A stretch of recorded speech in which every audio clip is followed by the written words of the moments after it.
you've spent an unbelievable amount of time in the wild, much more than any of us ever will get to. And I wanted to know if you could share some insight as to what you've learned from being in the wild. I think the thing is that right from when I was a tiny little girl, what I loved best was being outside. I loved animals. Where I lived was an urban area, but also there were cliffs leading down to the sea. And with my dog, I used to spend hours and hours out roaming about on the cliffs. So I've always loved nature.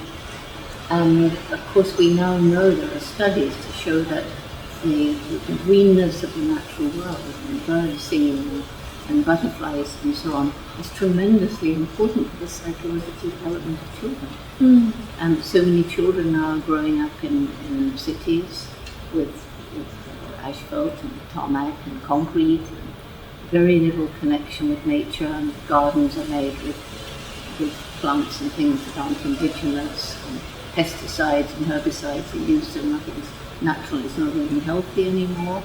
So it's tremendously important, I think, that we start re-greening and rewilding our cities and give children plenty of opportunity however we can.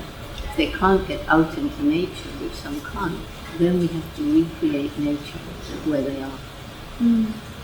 So one of the ways that we can reconnect children with nature is if they become involved in my Roots and Shoots program. That's a program I began back in 1991, and it began with 12 high school students in Dar es Salaam, the capital of Tanzania. Every single one of us makes a difference every single day. You can't live through a day without making some kind of impact. So what we need to do is to think about the consequences of the little choices we make. What do we buy? Where did it come from?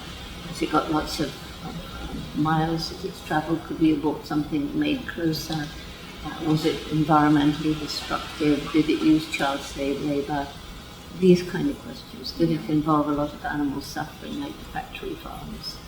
And try and make environmental and humanitarian choices. And if everybody does that every day and makes the right kind of little choices, then we start moving towards the kind of world that we really, really need to move towards before it's too late. Absolutely, and it's possible. It's possible, and it's happening. And we now have a lot of what I call Roots and Shoots alumni. These are people grown up out there in the big wide world doing their own thing. And I keep meeting them and they say, oh, we did Roots and Shoots when we were children. And I say, okay, so did it make a difference? Of course it made a difference. I think differently about animals. I think about the environment. I teach my children these things. So it's made a huge difference all over the world. It's incredible, and it started with 12 students. Started with 12 students. That is so inspiring. Well, thank you so much for the work that you do, and thank you for inspiring all of us consistently, just by being yourself and for taking the time to do this. It's something I'll never forget. Good, thank you, and help spread the word. That is my job now. Great, shake on it. Yes, absolutely. Yeah, good. Thank you. Thanks.